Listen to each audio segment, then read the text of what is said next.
प्रीतम sir, कल morning session में हम बात कर रहे थे ओएफएसएस को लेकर के। कल जबरदस्त तेजी इस काउंटर में देखने को मिली थी। आज थोड़ा सुस्त है। 11,771 के भाव पर कामकाज करता हुआ नजर आ रहा है। क्या यहाँ से अपनी पोजीशन को थोड़ा सा एग्जिट कर लिया जाए या फिर अभी यहाँ पर इस गिरावट में कुछ खरीदारी कर सकते हैं? जी देखिए, ओएफएस एक ऐसा काउंटर है ओएफएस कि यहाँ पे ऊपर से थोड़ा कंसोलिडेशन एंड रेजिस्टेंस फेस करता हुआ दिखाई दे रहा है, लेकिन काउंटर बढ़िया है।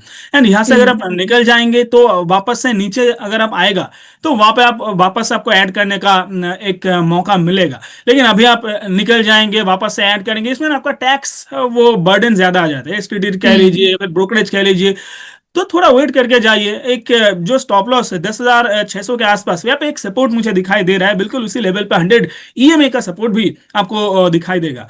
एंड मुझे लगता है कि ओएफएसएस, क्योंकि ये काउंटर पूरे आईटी जब कंसोलिडेशन में था, ये काउंटर अपना मोमेंटम में बरकरार था। तो मुझे लगता है हम्म। कि जब ये सारी चीजें थोड़ा आपको खत्म होते हुए दिखाई देंगे, मुझे लगता है कि ये काउंटर सबसे ज्यादा भागने वाला है। पूरे आईटी में देख हम्म। लीजिए तो मुझे कोफोर्ज, क्योंकि उनका मैनेजमेंट का भी ये कहना है कि हम तो पूरा एआई काउंटर अभी बनने वाले हैं धीरे धीरे। इसीलिए आप देखेंगे ना, जो भी एआई में इतना कुछ हो गया एआई की वजह से आईटी में, कोफोर्ज अपना मोमेंटम खराब नहीं हुआ। हाँ, ऊपर से प्रॉफिट बुकिंग हम्म। आया था, लेकिन जब आईटी चलने लगा वो वापस से अपना ऑल टाइम हाई के आसपास आ गया। तो इसीलिए आप हम्म। देखेंगे, और वेफेस बिल्कुल वैसा ही काउंटर है। एआई नहीं कहूंगा, लेकिन इनका मोमेंटम अलग ही था। तो इसीलिए हम्म। बने रहने का सलाह होगा। नीचे आता है तो फिर से आप एक बार खरीदारी भी बिल्कुल करके जा सकते हैं इमीडिएटली बेसिस पे। मुझे नहीं लगता कि यहाँ पे एक बड़ा ब्रेकआउट वापस से आने वाला है, क्योंकि चला बहुत ज्यादा है। तो थोड़ा टाइम यहाँ पे लगेगा। चलिए, तो डिप मिले तो खरीदारी कीजिए। फिलहाल के लिए एग्जिट एंड एंट्री की स्ट्रैटेजी जो है उससे थोड़ा सा कॉशियस अप्रोच आपको रखना पड़ेगा। सर, इसके अलावा आज के बाजार को देखते हुए कोई ऐसा स्टॉक है जो आपके रडार पर है? क्योंकि कल के सेशन की हम बात करें तो आपने जो काउंटर सुझाया था, जबरदस्त तेजी उस पर कल हमें देखने को मिली थी कि आरबीएल में आगे के लिए क्या रणनीति होनी चाहिए।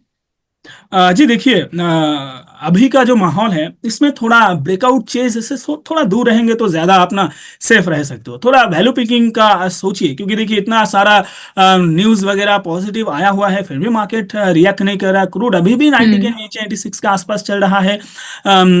लेकिन फिर भी कोई मोमेंटम नहीं है। तो मतलब यहाँ पे कुछ तो पकता हुआ दिखाई दे रहा है। ऊपर से आप यूएस बॉन्ड हम्म। मार्केट को देखेंगे, वो 4.7 4.6 के रेंज में मंडराता हुआ दिखाई देगा। तो यहाँ पे इसीलिए देखेंगे इक्विटी मार्केट में ज्यादा मोमेंटम नहीं आ रहा है। लेकिन अगर आप हम्म। एफआईआईडीआई की बात करें तो यहाँ पे फ्रेश इंडेक्स लेवल पे आप फ्यूचर देख लीजिए, आप ऑप्शन देख लीजिए, फ्रेश शॉर्ट यहाँ पे ऐड होता हुआ दिखाई दिया है। लगभग हम्म। एवरेज में कहूँ तो 2,000 करोड़ का शॉर्ट है। कल के सेशन की अगर मैं बात करूं तो ऐड होता हुआ दिखाई दिया। लेकिन कैश में अब 500 करोड़ का लगभग बाइंग हुआ है। तो ये जो एक हेजिंग एंड मार्केट से निकल भी नहीं रहा है, लेकिन और ऊपर से हेजिंग, इसलिए मुझे लगता है कि निफ्टी यहाँ पे रेंज बाउंड ट्रेड करने वाला है। ऊपर से जितना आप ज्यादा कम करेंगे वो आपके लिए सेफ रहेगा।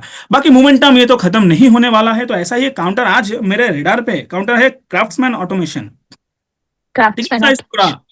यस, टिकट साइज थोड़ा बड़ा है, 10,000, लगभग 11,000 करोड़ के आसपास है। आप यहाँ पे देखेंगे लगातार counter higher high higher low pattern में मेंटेन कर रहा है। आज का देखेंगे लगभग 3.4% के आसपास अभी काउंटर ट्रेड करता हुआ आपको दिखाई देगा। मुझे लगता है कि ये मोमेंटम, एक हम्म। बिग स्टिक काउंटर आपको बनता हुआ मुझे दिखाई दे रहा है। कल भी यहाँ पे एक फॉलो अप आ सकता है।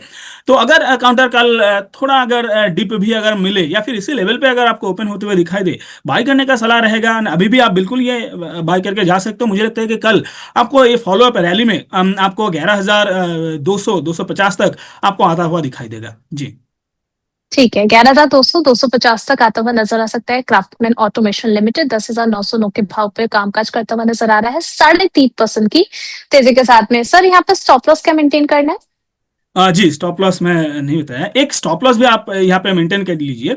अभी काउंटर अगर देखेंगे 10,900 के आसपास चल रहे, एक स्टॉप लॉस जो रहेगा 10,750 के आसपास। इससे ऊपर मुझे कोई स्टॉप लॉस अभी दिखाई नहीं दे रहा है। तो हम्म। इसी लेवल पे स्टॉप, हालांकि 1:1 का रेशियो आपको आते हुए दिखाई दे रहा है, लेकिन इससे ऊपर कोई स्टॉप लॉस मुझे दिखाई नहीं दे रहा। यानी ये स्टॉप लॉस भी थोड़ा छोटा हो सकता है, लेकिन क्योंकि रिस्क और रेशियो अगर मेंटेन करेंगे तो ये सबसे मुझे लगता है कि सुइटेबल स्टॉप लॉस आपका रह सकता है। चलिए, ठीक है। क्राफ्ट्समैन ऑटोमेशन 10,909 के लेवल पर कामकाज कर रहा है। स्टॉप लॉस आपको मेंटेन करना है 10,750 का।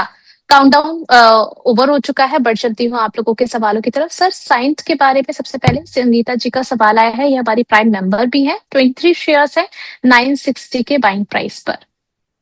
जी, जैसा कि शायद आपके चैनल में या फिर मैंने मुझे जितना याद है किसी चैनल में मीडिया में मेरा बातचीत हुआ था, जो भी ईएमएस काउंटर्स है, साइंट भी देखेंगे वो एक ईएमएस काउंटर है जहाँ पे डिक्सन टेक्नोलॉजी, साइंट डीएलएम, आपको पीजी इलेक्ट्रोप्लस, ये सारा बहुत सारा काउंटर्स है। हम्म। सिरमा एसएसजी, इन सारे काउंटर में आप देखेंगे कहीं ना कहीं आपको रैली मिल जाएगा। सिरमा एसएसजी आप देख लीजिए, वहाँ पे तो बढ़िया रैली है।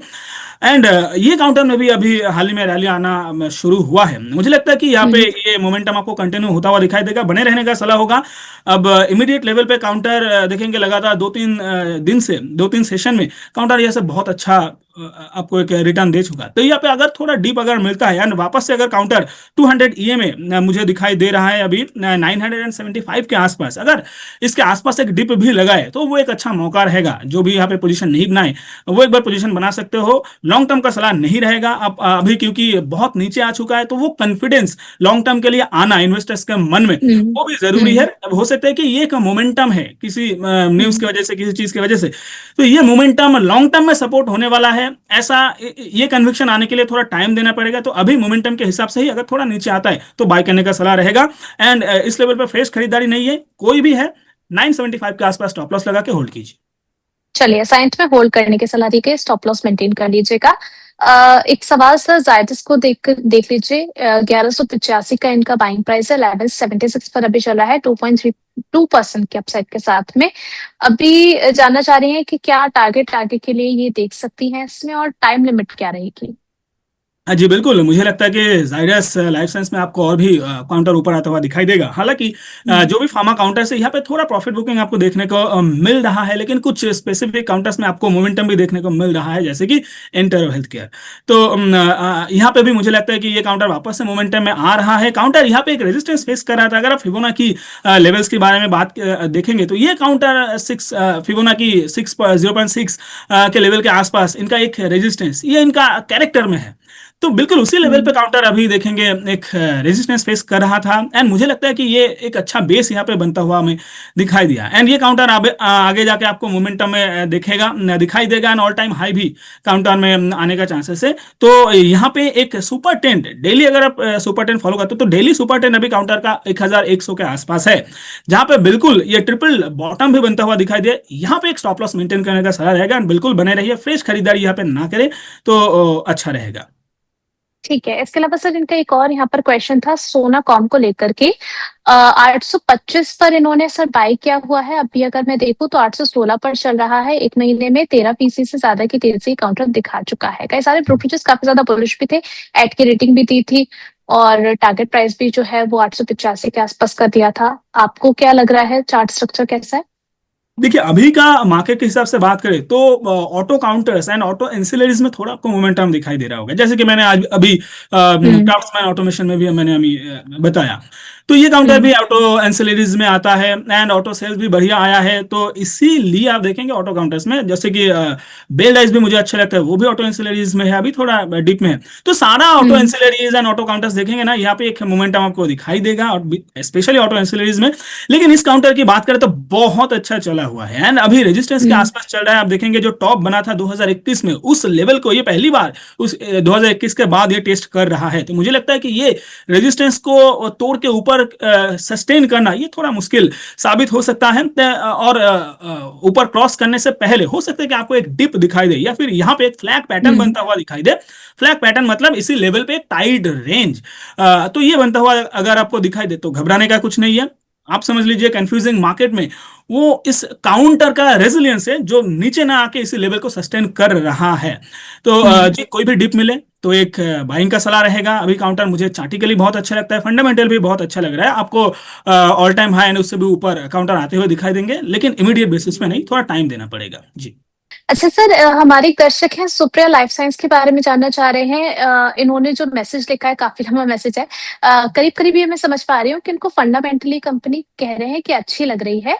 क्या लॉन्ग टर्म के लिहाज से इसे पोर्टफोलियो में ऐड करना चाहिए? 777 पर है, आधे % की गिरावट के साथ।